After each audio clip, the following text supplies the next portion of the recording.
Assalamualaikum warahmatullahi wabarakatuh. Perkenalkan, nama saya Wariman SP, Guru Mata Pelajaran Agribisnis Pengolahan Hasil Pertanian SMK Negeri 1 Tandun.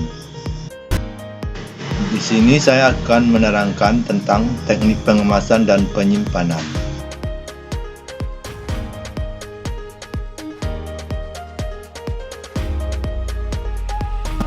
Latar belakang daripada penyimpanan dan penggunaan adalah ruang lingkup penyimpanan dan penggunaan, sejarah penyimpanan hasil pertanian, macam-macam penyimpanan hasil pertanian, arti dan tujuan penyimpanan dan penggunaan, peranan penyimpanan dan penggunaan.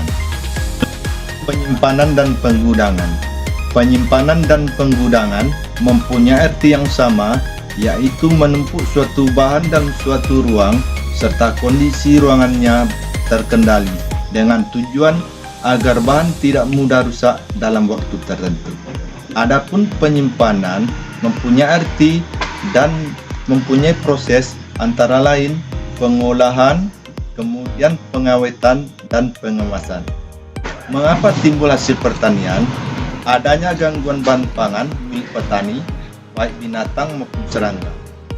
Adanya masa-masa kritis atau paceklik atau sebaliknya karena keadaan panen yang melimpah. Adanya kesadaran mengendalikan tahan berbasis komoditas. Tentang masa penyimpanan hasil pertanian ditinjau dari segi: pertama, sumber bahan pangan, hortikultura dan hewani, merupakan arti daripada sangat mudah rusak. Kemudian legume dan serealia sangat mudah rusak. Resin dan kayu sangat tahan. Kemudian kandungan kadar air bahan pangan segar Ka besar dari 35%, mempunyai kapasitas yang sangat mudah rusak. Bahan pangan olahan semi atau basah Ka 15 sampai 35% mudah rusak. Bahan pangan kering Ka kecil dari 15%, artinya tahan.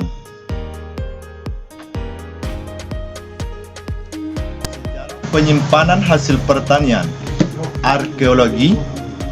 Penyimpanan hasil pertanian bermula pada periode Neolitik sekitar tahun 8000 sebelum Masehi.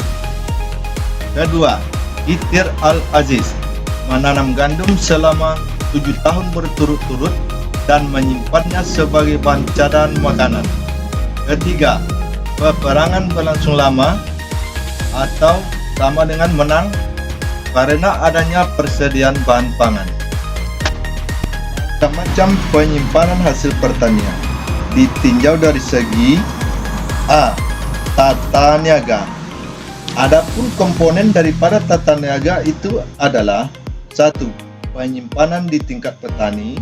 Kedua, penyimpanan di tingkat pengumpul, pedagang, koperasi, industri pengolahan, penyimpanan stok nasional dalam kurung khusus untuk bahan pokok.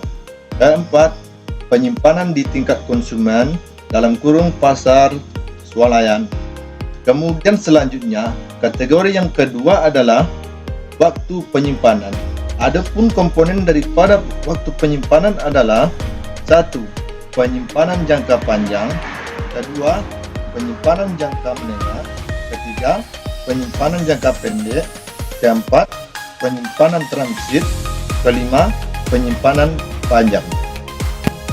Penyimpanan pangan. Penyimpanan berfungsi menjamin ketersediaan bahan pangan dalam jumlah yang cukup untuk berbagai tujuan, kemudian menjamin ketersediaan penyimpanan untuk menjamin pasokan suplai bahan pangan untuk masa depan, untuk menjamin ketahanan pangan, ketersediaan bahan pangan dalam menghadapi paceklik, menunjang kegiatan ekonomi, persediaan benih, persediaan logistik peperangan, membantu mengurangi kelaparan di daerah negara tertentu sebagai senjata politik. Kehilangan dan kerusakan bahan pangan selama penyimpanan. Kehilangan terjadi apabila sistem penyimpanan tidak dilakukan dengan benar. Kemudian kehilangan adalah segala bentuk perubahan dalam ketersediaan, kelayakan konsumsi, dan mutu bahan pangan yang mengakibatkan bahan pangan tersebut tidak dapat atau tidak layak dikonsumsi oleh manusia. Penyimpanan pangan sangat penting dalam sistem pangan sebab selama penyimpanan akan terjadi kehilangan dan kerusakan bahan pangan. Pada saat peluncuran jurnal Oxford Product Research Number perdana pada tahun 1965, T.M. Dobrovolsky, seorang pejabat FAO, menulis pada foreword jurnal tersebut sebagai berikut.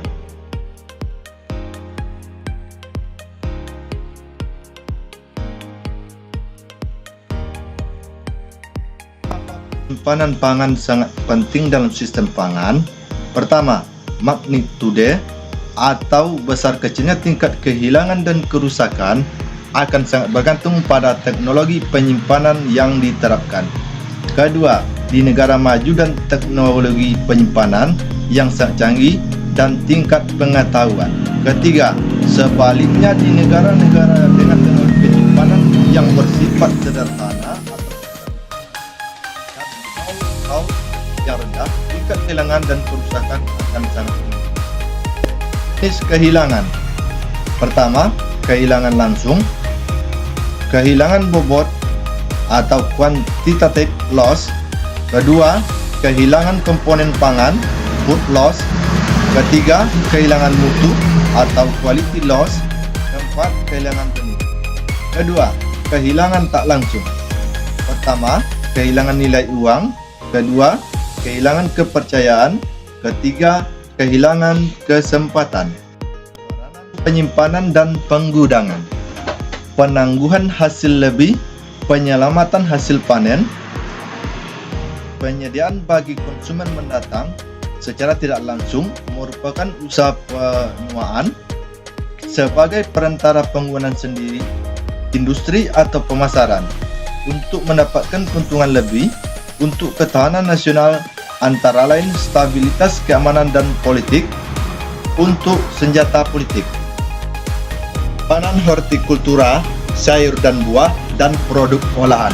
Adapun langkah-langkah yang perlu dilakukan adalah: yang pertama, penyimpanan pada suhu rendah; yang kedua, penyimpanan dengan pengendalian atmosfer; yang ketiga, penyimpanan dengan modifikasi atmosfer. Bijian dan produk olahan, penyimpanan pada kadar air normal, penyimpanan pada KR tinggi, penyimpanan vakum, dan modifikasi atmosfer. Penyimpanan daging dan produk olahannya. Adapun langkah-langkah daripada penyimpanan daging dan produk olahannya, yang pertama adalah pendinginan, kedua perawatan, ketiga pembekuan, yang keempat atmosfer terkendali.